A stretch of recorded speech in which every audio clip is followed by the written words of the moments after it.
Hello students, आज हम class 12th का चैप्टर 3 विद्युत रसायन का एक बहुत ही इम्पॉर्टेंट प्रश्न पढ़ने जा रहे हैं जो हमारे पिछले प्रश्न से रिलेटेड है। पिछले वीडियो में हमने मानक हाइड्रोजन इलेक्ट्रोड विभव SHE के बारे में पढ़ा था, है ना।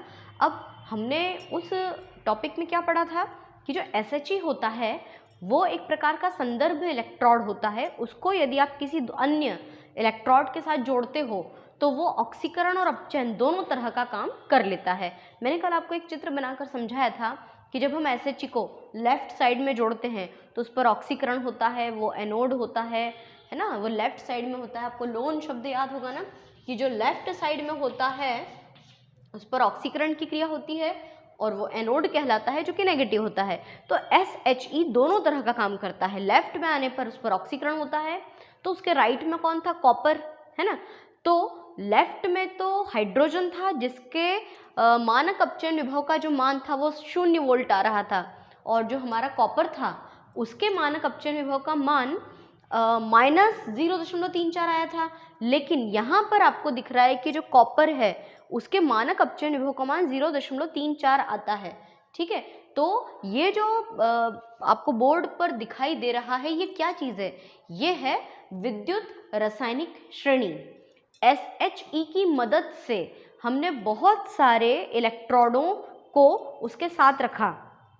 SHE मतलब कि मानक हाइड्रोजन इलेक्ट्रोड, उसको हमने लेफ्ट साइड में रखा और राइट साइड में हमने हर बार अलग अलग प्रकार के धातुओं के इलेक्ट्रोड्स जैसे lithium, potassium, barium, calcium, aluminium, zinc, iron, ये तो हाइड्रोजन स्वयं खुद है, कॉपर, गोल्ड और फ्लोरीन, इन धातु के, वैसे फ्लोरीन अधातु है, बाकी सब अधातु नहीं है, तो इन सभी धातुओं के इलेक्ट्रोडों को हमने लेफ्ट साइड में तो SHE को रखा, राइट साइड में हमने इन धातुओं के इलेक्ट्रोडों को रखा और फिर हमने उनका E0 मतलब कि मानक अपचयन विभव ज्ञात करके देखा। तो मानक अपचयन विभव सभी इलेक्ट्रोडों के जब हमने ज्ञात किए तो हमें कुछ मान प्राप्त हुए। तो हमने क्या किया कि इन्हें एक बढ़ते हुए क्रम में हमने इसको अरेंज किया। बढ़ते हुए क्रम में इसको अरेंज करने पर हमें एक पूरी श्रेणी प्राप्त हुई। उस श्रेणी को हम कहते हैं विद्युत रासायनिक श्रेणी, है ना। तो SHE की सहायता से हमने तत्वों के मानक इलेक्ट्रोड विभव के मान ज्ञात किए। मानक इलेक्ट्रोड विभव को हम मानक अपचयन विभव भी कह सकते हैं, जिसको हम E0 से प्रदर्शित करते हैं। तो मानक अपचयन विभव के यानी E0 के विभिन्न मान ज्ञात किए और इनको सभी को हमने बढ़ते हुए क्रम में अरेंज किया, जिससे कि एक पर्टिकुलर श्रेणी प्राप्त हुई जिसको हम विद्युत रासायनिक श्रेणी कहते हैं, ठीक है। फिर विद्युत रासायनिक श्रेणी की परिभाषा पढ़ने के बाद में हमें इसकी विशेषताओं के बारे में जानना है। तो विशेषताओं के बारे में जानने के लिए पहले हम इसको पूरा ध्यान से समझ लें।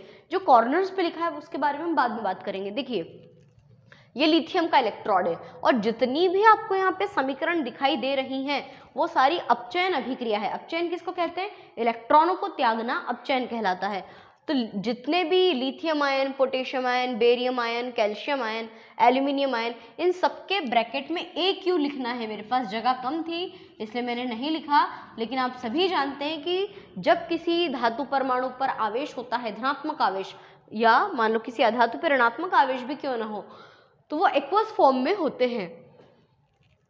तो सबसे पहले हमने धातु आयंस लिए, उनको हमने इलेक्ट्रॉन दिया। इलेक्ट्रॉन ग्रहण करना अपचयन कहलाता है। जैसे लिथियम पे प्लस चार्ज है, इसने एक इलेक्ट्रॉन ग्रहण किया तो इस पर देखो आवेश खत्म हो गया। सेम पोटेशियम के साथ भी यही हुआ, बेरियम, कैल्शियम, देखो ये सारे उदासीन धातु परमाणु बन चुके हैं। और यहाँ कॉर्नर पे क्या लिखा हुआ है? इनके मानक अपचयन विभव यानी E0 के मान। और ये देखिए, हाइड्रोजन के ऊपर जितनी भी धातुएं उनके मान ऋणात्मक में आ रहे हैं, है ना। ये इस पर अंडरलाइन इसलिए किया है क्योंकि -0.76 हमने पढ़ा हुआ है। आप लोगों को कंफ्यूजन हो रहा होगा कि हमने तो ये पढ़ा था कि जो ऑक्सीकरण विभव होता है उसके मान तो हमने प्लस में लिखे थे और जो अपचयन विभव होता है उसके मान हमने माइनस में लिखे थे। लेकिन जब हम मानक अपचयन विभव सॉल्व करते हैं, उसको ज्ञात करते हैं, तो मानक अपचयन विभव ज्ञात करने पर इनके जो चिन्ह होते हैं वो बदल जाते हैं, है ना। इसलिए ऊपर जितने भी आपको दिखाई दे रहे हैं वो ऋणात्मक हैं। तो हाइड्रोजन के ऊपर जितनी भी धातुएं हैं उनके मानक अपचयन विभव के मान ऋणात्मक आते हैं, और हाइड्रोजन के नीचे जितनी भी दूसरी धातु या अधातुएं हैं उनके मानक अपचयन विभव के मान हमेशा धनात्मक आते हैं। ठीक है, तो आपको इस सीरीज में कोई प्रॉब्लम नहीं है। हम जब इसको कॉपी में लिखेंगे तब तो ऐसा कैसे ही लिखना है, लेकिन एग्जाम में कोई ज़रूरी नहीं कि आप इतने सारे लिखो। आप पर्टिकुलर 2-4 एग्जाम्पल्स जैसे लिथियम का लिख सकते हैं, जिंक का लिख सकते हैं, हाइड्रोजन और कॉपर का लिखना है हमको, है ना। अब हम हेडिंग डालेंगे अपनी कॉपी में कि विद्युत रासायनिक श्रेणी की विशेषताएं। बहुत सिंपल हैं। तो पहला पॉइंट यह है कि इस श्रेणी में विभिन्न तत्वों को उनके बढ़ते हुए मानक अपचयन विभव के आधार पर व्यवस्थित किया गया है। ठीक है, तो बढ़ते हुए मानक अपचयन विभव के आधार पर व्यवस्थित करने पर जिन तत्वों के मानक अपचयन विभव के मान ऋणात्मक आ रहे हैं उनको तो हम अपचायक कहते हैं। जिन धातुओं के E0 के मान यानी कि मानक अपचयन विभव के मान ऋणात्मक आ रहे हैं उनको हम क्या कहेंगे, उनको हम कहेंगे अपचायक। और जिन तत्वों के E0 के मान यानी कि मानक अपचयन विभव के मान धनात्मक आते हैं उनको हम क्या कहेंगे, ऑक्सीकारक। ठीक है, अपचायक और ऑक्सीकारक। तो पहला पॉइंट अच्छी तरह से याद हो गया कि जिन तत्वों के मानक अपचयन विभव के मान धनात्मक आते हैं उनको अपचायक कहते हैं, सॉरी उल्टा बोला मैंने, ऋणात्मक आते हैं उनको अपचायक कहते हैं, और जिनके E0 के मान प्लस में आते हैं उनको हम ऑक्सीकारक कहते हैं। दूसरी बात बताई गई है कि श्रेणी में सबसे ऊपर लिथियम स्थित है जो कि सबसे प्रबल अपचायक तत्व है ना। देखो ये सारे के सारे अपचायक है, लेकिन इनमें सबसे ज्यादा प्रबल अपचायक कौन होगा, जो श्रेणी में सबसे ऊपर स्थित है। इसी प्रकार श्रेणी में सबसे नीचे फ्लोरीन स्थित है जो कि प्रबल ऑक्सीकारक होता है। पहला पॉइंट दूसरे से रिलेटेड है। पहले पॉइंट में हमने कहा कि श्रेणी में जिनके भी E0 के मान माइनस में आ रहे हैं वो अपचायक है, तो ऑब्वियसली जो सबसे ऊपर है वो प्रबल अपचायक, और जैसे जैसे हम नीचे आते जाएंगे इनकी अपचायक क्षमता घटने लगती है ना। ऊपर से नीचे आने पर जो होता है अपचायक गुण घटता है और ऑक्सीकारक गुण बढ़ता है। पढ़ेंगे अभी अपन कॉर्नर्स के बारे में, तो ये पॉइंट में तो कोई प्रॉब्लम नहीं है कि लिथियम सबसे प्रबल अपचायक होता है और फ्लोरीन सबसे प्रबल ऑक्सीकारक होता है ना। अगली बात क्या बताई गई है इसमें कि श्रेणी में ऊपर से नीचे आने पर अपचायक क्षमता घटती है। वही तो अपन बात कर रहे थे कि भाई हम ऊपर से नीचे आ रहे हैं, तो ऊपर से नीचे आने पर, ये देखो ऊपर से नीचे आने पर यहाँ आखिरी पॉइंट क्या लिखा है, ऑक्सीकारक के रूप में प्रबलता बढ़ती है। ऊपर से नीचे आने पर अगर ऑक्सीकारक गुण बढ़ रहा है तो अपचायक गुण घटेगा, है ना। हम यहाँ पे लिख लेते हैं कि ऊपर से नीचे आने पर अपचायक क्षमता घटती है, लेकिन ऊपर से नीचे आने पर ऑक्सीकारक क्षमता क्या होगी, बढ़ती है ना। या अगर आपको इसी बात को नीचे से ऊपर ले जाना हो तो उल्टा बोल दो। नीचे से ऊपर ले जाने पर क्या हो जाएगा, नीचे से ऊपर जाने पर अपचायक क्षमता बढ़ेगी और ऑक्सीकारक क्षमता घटेगी। कैसे भी आप इसको समझ सकते हैं। तो ये पॉइंट में मुझे लगता है कोई प्रॉब्लम आपको नहीं होगी। अगली बात इसमें क्या लिखी है कि श्रेणी में नीचे से ऊपर जाने पर ऑक्सीकारक क्षमता घटती है। वही जो मैंने अभी आपसे बात की वही नेक्स्ट पॉइंट है कि श्रेणी में ऊपर से नीचे आने पर अपचायक क्षमता घटती है और ऊपर से नीचे आने पर ऑक्सीकारक क्षमता बढ़ती है, जबकि श्रेणी में नीचे से ऊपर जाने पर अपचायक गुण बढ़ता है और ऑक्सीकारक गुण घटता है। क्लियर बिल्कुल। अगली बात क्या बताया है कि श्रेणी में जो धातुएं हाइड्रोजन के ऊपर स्थित हैं वो अधिक क्रियाशील है। देखो ये रहा आपका हाइड्रोजन परमाणु, है ना, इसको अंडरलाइन कर लेते हैं। श्रेणी में जो धातुएं हाइड्रोजन के ऊपर स्थित हैं वो अधिक क्रियाशील हैं। लोहा, zinc, aluminium, calcium, barium, potassium, lithium. मैंने वैसे एकदम एग्जैक्ट जो विद्युत रासायनिक श्रेणी वो बोर्ड पर नहीं बनाई है, कुछ चीज़ें मिस भी कर दी हैं, पर जो खास बातें हैं वो लिख दी हैं। तो हाइड्रोजन के ऊपर आने वाली जितनी भी धातुएं होती हैं वो अधिक क्रियाशील होती है। किन से? हाइड्रोजन के नीचे स्थित धातुओं से। इसका मतलब लोहा और कॉपर में से कौन ज़्यादा क्रियाशील है? लोहा। जिंक और कॉपर में से कौन ज़्यादा क्रियाशील है? जिंक। लेकिन जिंक और लोहे में से ज़्यादा क्रियाशील कौन है? जिंक। जो धातुएं हाइड्रोजन के ऊपर स्थित हैं वो अधिक क्रियाशील होती हैं और जो धातुएं हाइड्रोजन के नीचे स्थित हैं वो कम क्रियाशील है। फिर एक और बात लिखी है कि जो धातुएं श्रेणी में पहले आती हैं वो बाद वाली धातुओं को विस्थापित कर देती हैं।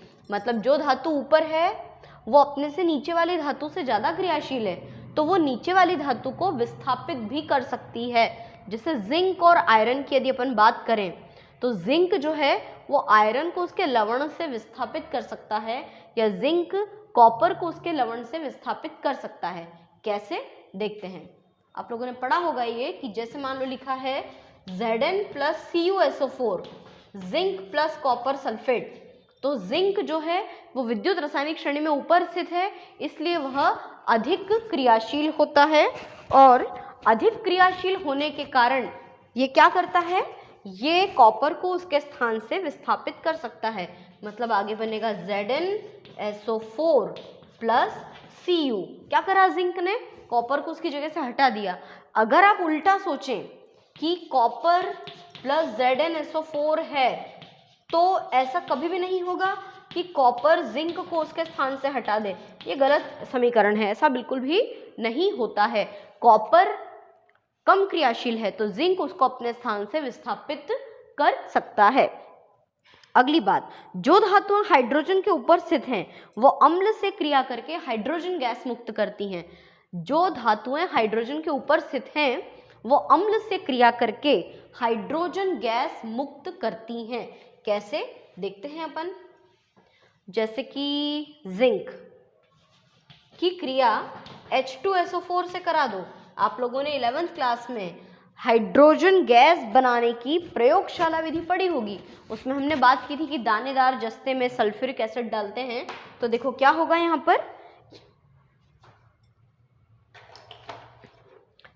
पर जिंक तो सल्फेट के साथ चला जाएगा ZnSO4 और बदले में कौन सी गैस विस्थापित हो गई, हाइड्रोजन गैस। तो लास्ट पॉइंट हमने पढ़ा कि श्रेणी में जो धातुएं हाइड्रोजन के ऊपर स्थित हैं वो अम्ल से क्रिया करके हाइड्रोजन गैस बनाती हैं। तो ये कुछ पॉइंट्स मैंने आपको बोलकर बताए हैं, यही विद्युत रासायनिक श्रेणी की विशेषताएं हैं। अच्छा, एक बात और, यहाँ साइड में क्या क्या लिखा है इसको और अपन देख लेते हैं। कॉर्नर पे लिखा है कि नीचे से ऊपर आने पर बढ़ती है। मतलब अगर अपन नीचे से ऊपर आएंगे तो क्या क्या चीजें बढ़ती हैं, नीचे से ऊपर आने पर इलेक्ट्रॉन त्यागने की क्षमता बढ़ती है। देखिए लिथियम पोटेशियम ये सब क्या है, ये धातुएं हैं, जबकि आखिरी वाला अधातु है। अधातु का गुण होता है इलेक्ट्रॉन को ग्रहण करना, जबकि समस्त धातुओं का गुण होता है इलेक्ट्रॉन को त्यागना। परंतु आप सोच रहे होंगे कि भैया यहाँ तो सब में इलेक्ट्रॉनों को ग्रहण किया जा रहा है, क्योंकि जो विद्युत रासायनिक श्रेणी है वो मानक अपचयन विभव के मान बताती है, और क्योंकि ये मानक अपचयन विभव के मान बताती है इसलिए हमको सभी अभिक्रियाओं को अपचयन अभिक्रियाओं के रूप में बताना पड़ रहा है। लेकिन फिर भी हमको पहला पॉइंट याद रखना है कि समूह में या श्रेणी में ऊपर से नीचे आने पर इलेक्ट्रॉन त्यागने की क्षमता बढ़ती है। लिथियम पोटेशियम ये क्या है, क्षार धातु हैं। बेरियम कैल्शियम मृदा धातुएं हैं। एल्यूमिनियम पी ब्लॉक का सदस्य है। जिंक आयरन ये सब क्या हैं, कॉपर गोल्ड ये सब डी ब्लॉक के सदस्य हैं, और ये सबकी सब धातुएं हैं। तो समूह में ऊपर से नीचे आने पर उल्टा बोल दिया, नीचे से ऊपर आने पर इलेक्ट्रॉन त्यागने की क्षमता बढ़ती है। दूसरी बात, ऑक्सीकृत होने की प्रवृत्ति भी नीचे से ऊपर आने पर बढ़ती है, क्योंकि अपचायक होते हैं ना, तो जो अपचायक होते हैं वो स्वयं ऑक्सीकृत हो जाते हैं। मैंने आपको 11th में भी बात बताई है कि अपचायक कौन होते हैं, जिनका स्वयं का ऑक्सीकरण होता है, और ऑक्सीकारक कौन होते हैं, जिनका स्वयं का अपचयन होता है। तो यहाँ पे लिखा है कि ऑक्सीकृत होने की प्रवृत्ति बढ़ती है, नीचे से ऊपर आने पर ये इलेक्ट्रॉन त्यागते हैं, तो सामने वाले का तो ये अपचायक होते हैं तो सामने वाले का तो अपचयन कर देते हैं और स्वयं ऑक्सीकृत हो जाते हैं, और अपचायक के रूप में प्रबलता बढ़ती है। नीचे से ऊपर आने पर ये अपचायक बन जाते हैं, ऑक्सीकृत करने की प्रवृत्ति बढ़ती है, सामने वाले को ऑक्सीकृत कर देते हैं और अपचायक के रूप में इनका गुण बढ़ता जाता है। जबकि यहाँ पर एकदम उल्टा लिखा हुआ है कि ऊपर से नीचे आने पर क्या होता है, ऊपर से नीचे आने पर धातुओं की संख्या कम और अधातुओं की संख्या बढ़ती है। तो ऊपर से नीचे आने पर इलेक्ट्रॉन ग्रहण करने की प्रवृत्ति बढ़ती है, वहाँ लिखा है इलेक्ट्रॉन त्यागने की प्रवृत्ति बढ़ती है, अपचयित होने की प्रवृत्ति बढ़ती है, सामने वाले को अपचयित कर देते हैं। और ऑक्सीकारक के रूप में प्रबलता, देखिए नीचे आने पर ऑक्सीकारक बन रहे हैं, ऊपर जाने पर अपचायक बन रहे हैं। वहाँ पर थोड़ा सा आपको कन्फ्यूजन ज़रूर हुआ होगा कि ये जो धातुएं होती हैं ना प्रबल अपचायक होती हैं, तो ये स्वयं तो स्वयं अपचायक होते हैं और सामने वाले को ऑक्सीकृत कर देते हैं, है ना। और जो अपचायक होते हैं उनका स्वयं का तो ऑक्सीकरण होता है। तो आपको इतना ज़्यादा कंफ्यूज होने की ज़रूरत नहीं है। हमने रेडॉक्स अभिक्रिया के बारे में पढ़ा है। ऑक्सीकरण किसे कहते हैं, अपचयन किसे कहते हैं। इलेक्ट्रॉन त्यागना ऑक्सीकरण, और जो इलेक्ट्रॉन त्यागेगा वो अपचायक है। तो देखो इलेक्ट्रॉन त्यागने वाला अपचायक होता है, और इलेक्ट्रॉन को ग्रहण करना अपचयन, और जिसका अपचयन होता है वो ऑक्सीकारक होता है। तो ये अंत में अपन ने यहाँ पे लिखा ही था कि ये प्रबल ऑक्सीकारक होते हैं। तो ये विद्युत रासायनिक श्रेणी का प्रश्न हमने पढ़ा है, काफ़ी इंपॉर्टेंट है। विद्युत रासायनिक श्रेणी किसे कहते हैं और इसकी प्रमुख विशेषताएं लिखिए। विद्युत रासायनिक श्रेणी और उसकी विशेषताएं पढ़ने के बाद अब हम पढ़ेंगे विद्युत रासायनिक श्रेणी के अनुप्रयोग। वैसे ये अनुप्रयोग एक दूसरे से काफ़ी मिलते जुलते हैं, और जो कल हमने मानक हाइड्रोजन इलेक्ट्रोड विभव पढ़ा उससे भी कुछ रिलेट करते हैं। तो हमारा पहला अनुप्रयोग है सेल का मानक अपचयन विभव, मतलब E0 ज्ञात करने में। तो क्या होता है इसमें कि किसी सेल का यदि आपको मानक अपचयन विभव का मान यानी कि E0 का मान ज्ञात करना होता है तो कैसे करते हैं, इसको हम E सेल भी लिखते हैं। इसको ज्ञात करने के लिए हमें क्या करना होता है कि कैथोड में से एनोड को घटा दिया जाता है, मतलब कि E0 सेल हम ये भी लिख सकते हैं कि E reduction minus E oxidation, या हम ये भी लिख सकते हैं कि E0 सेल बराबर क्या हो सकता है, E right minus E left. तो हमने जो विद्युत रासायनिक श्रेणी बनाई थी उसके पहले हमने जो डेनियल सेल पढ़ा था, ये तो एक सामान्य सा सूत्र है कि हमें किसी का यदि सेल का मानक अपचयन विभव का मान या EMF का मान ज्ञात करना हो तो उसके लिए ये वाला सूत्र होता है। हम यहाँ पर एग्जाम्पल लेते हैं डेनियल सेल का। यदि हमसे कहा जाए कि डेनियल सेल के E0 का मान ज्ञात कीजिए, तो हम जानते हैं कि जो डेनियल सेल है, आपके दिमाग में वो डायग्राम लेकर आओ। कौन सा डायग्राम, कि दो इलेक्ट्रोड्स, दो अलग अलग विद्युत अपघट्य विलयन हैं। एक है जिंक सल्फेट का विलयन जिसमें जिंक की छड़ है, एक है कॉपर सल्फेट का विलयन जिसमें कॉपर की छड़ है। एक तरफ ऑक्सीकरण हो रहा है, दूसरी तरफ अपचयन हो रहा है।